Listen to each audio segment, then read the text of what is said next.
जब जब बात छात्रों के भविष्य की होती है, पीएम मोदी किसी के नहीं सुनते। परीक्षा पर चर्चा हो या फिर पेपर लीक को लेकर लिए जाने वाले फैसले, पीएम का मिशन शुरू हो चुका है। अब पेपर माफिया से लेकर हर साजिशकर्ता अपने अंजाम तक पहुंचेगा। आज जब संसद में परीक्षा सुधार बिल आ रहा है, उससे पहले पीएम मोदी ने इंस्टाग्राम पर एक और वीडियो जारी करके लीक प्रूफ सिस्टम बनाने की बड़ी तैयारी का ऐलान कर दिया है। फ्रेंड्स, विद्यार्थियों के भविष्य के लिए भारत सरकार लगातार अनेकविध कदम उठा रही है। जिन लोगों ने विद्यार्थियों के भविष्य के साथ खिलवाड़ किया, वे जेलों में सड़ रहे हैं। हमने फास्ट ट्रैक कोर्ट बना चुके हैं। हम कल पार्लियामेंट के अंदर भी कठोर कानूनों के प्रावधान के साथ नया कानून बनाने की दिशा में भी आगे बढ़ रहे हैं। लेकिन हमें भविष्य के लिए सोचना है।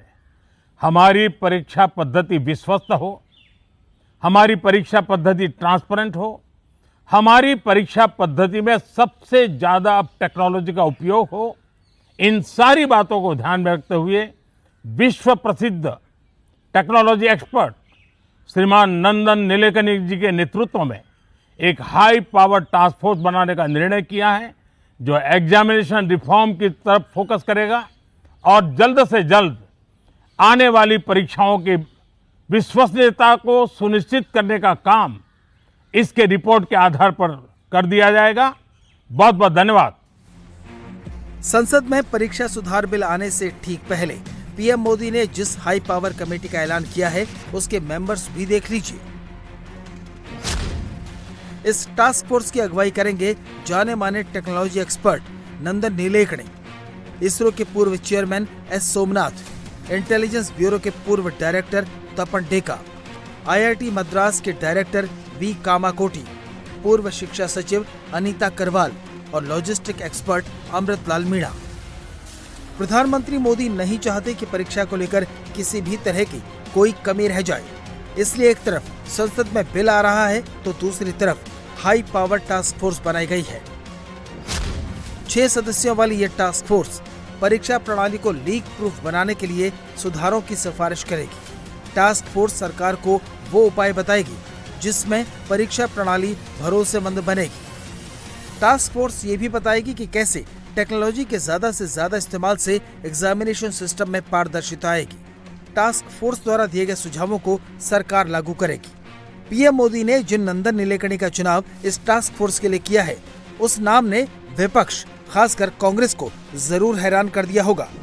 नंदन नीलेकणी को देश के आधार कार्ड का जनक कहा जाता है। वो आईटी कंपनी इन्फोसिस के को फाउंडर और फिलहाल गैर कार्यकारी चेयरमैन हैं। साल 2009 में नंदन नीलेकणी को कैबिनेट मंत्री के दर्जे के साथ भारतीय विशिष्ट पहचान प्राधिकरण UIDAI का पहला अध्यक्ष नियुक्त किया गया। भारत में आज डिजिटल पेमेंट के रीढ़ बन चुके यूनिफाइड पेमेंट इंटरफेस UPI के तकनीकी ढांचे को डिजाइन और डेवलप करने में नीलेकणी की विशेषज्ञता का बड़ा रोल रहा है। पद्म भूषण से सम्मानित नीलेकणी ने साल 2014 में बेंगलुरु साउथ लोकसभा सीट पर कांग्रेस के टिकट से चुनाव लड़ा, लेकिन बीजेपी के अनंत सिंह ने उन्हें हरा दिया। लेकिन जब बात देश की आई, छात्रों की आई, पेपर लीक जैसी बीमारी को हमेशा के लिए खत्म करने की आई, तो पीएम मोदी ने दल नहीं देखा। देश का नौजवान, देश का छात्र क्या चाहता है, पीएम मोदी जानते हैं। इसलिए पीएम ने उन्हीं के अंदाज में संवाद का तरीका चुना है और पीएम की इस मुहिम का असर भी हुआ है। रविवार शाम को जारी इस वीडियो को शुरुआती 7 घंटे के अंदर 110 मिलियन यानी 11 करोड़ लोगों ने देख लिया। 90 लाख से भी ज्यादा लोगों ने पोस्ट लाइक की, करीब 8 लाख ने कमेंट किया तो लाखों लोगों ने इसे रीपोस्ट किया। प्रधानमंत्री मोदी का पहला वीडियो 23 जुलाई की रात को आया। शुरुआती घंटों में ही इसने रिकॉर्ड बना दिया। 24 घंटे में 30 करोड़ से ज्यादा व्यूज का वर्ल्ड रिकॉर्ड बन गया। उसके बाद अगला वीडियो 24 जुलाई शुक्रवार देर रात आया, जिसमें पीएम मोदी ने सुझावों के लिए धन्यवाद दिया। तीसरा वीडियो रविवार शाम को आया है, जिसमें पीएम ने बताया है कि वो मामले का हर लीक बंद करके रहेंगे। फ्रेंड्स, विद्यार्थियों के भविष्य के लिए भारत सरकार लगातार अनेकविध कदम उठा रही है। जिन लोगों ने विद्यार्थियों के भविष्य के साथ खिलवाड़ किया, वे जेलों में सड़ रहे हैं। हमने फास्ट ट्रैक कोर्ट बना चुके हैं। हम कल पार्लियामेंट के अंदर भी कठोर कानूनों के प्रावधान के साथ नया कानून बनाने की दिशा में भी आगे बढ़ रहे हैं। लेकिन हमें भविष्य के लिए सोचना है। हमारी परीक्षा पद्धति विश्वस्त हो, हमारी परीक्षा पद्धति ट्रांसपेरेंट हो, हमारी परीक्षा पद्धति में सबसे ज्यादा अब टेक्नोलॉजी का उपयोग हो। इन सारी बातों को ध्यान में रखते हुए विश्व प्रसिद्ध टेक्नोलॉजी एक्सपर्ट श्रीमान नंदन नीलेकनी जी के नेतृत्व में एक हाई पावर टास्क फोर्स बनाने का निर्णय किया है, जो एग्जामिनेशन रिफॉर्म की तरफ फोकस करेगा और जल्द से जल्द आने वाली परीक्षाओं की विश्वसनीयता को सुनिश्चित करने का काम इसके रिपोर्ट के आधार पर कर दिया जाएगा। बहुत बहुत धन्यवाद।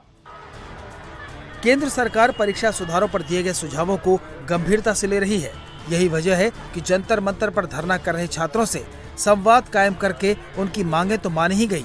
अब सरकार एक कदम आगे बढ़कर हर वो उपाय कर रही है जिससे पेपर लीक में कोई गुंजाइश न रहे। लेकिन विपक्ष को इस टास्क फोर्स में भी राजनीति दिख रही है। पहले कर देते, अब तो घुटने टेक दिया है, सरेंडर कर गए। पहले बार मोदी जी सरेंडर किए हैं, तो इनको तो बनाना ही था, लेकिन दबाव में बना। तो एक मैसेज है जरूर देश में गया है कि ये सरकार दबाव के बगैर, आंदोलन के बगैर कोई चीज मानती नहीं। प्रधानमंत्री जी हड़बड़ाहट में और जन दबाव में सब फैसले कर रहे हैं।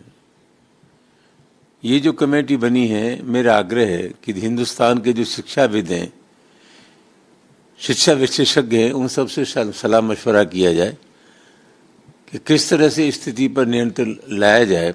मैं समझता हूँ पूरे देश में इस पर बहस चलेगी तो उसकी जरूर सार्थक परिणाम आएंगे। हम लोग पूरी तरीके से इसके ऊपर सीरियस हैं और इस इशू के ऊपर प्रधानमंत्री जी ने जो अभी कानून बनाने जा रहे हैं और ये जो अभी टास्क फोर्स किया है, ये सारी चीजें इस नकल को और इस एजुकेशन की जो एग्जामिनेशन की प्रणाली है उसको सबसे बेस्ट करने के लिए, काम करने के लिए हम लोग काम कर रहे हैं। टास्क फोर्स जल्द ही काम करना शुरू कर देगी। आज संसद में बिल आ रहा है। सरकार को उम्मीद है कि विपक्ष इसमें सहयोग करेगा और देश के करोड़ों करोड़ों छात्रों को फुल प्रूफ एग्जाम सिस्टम मिल जाएगा।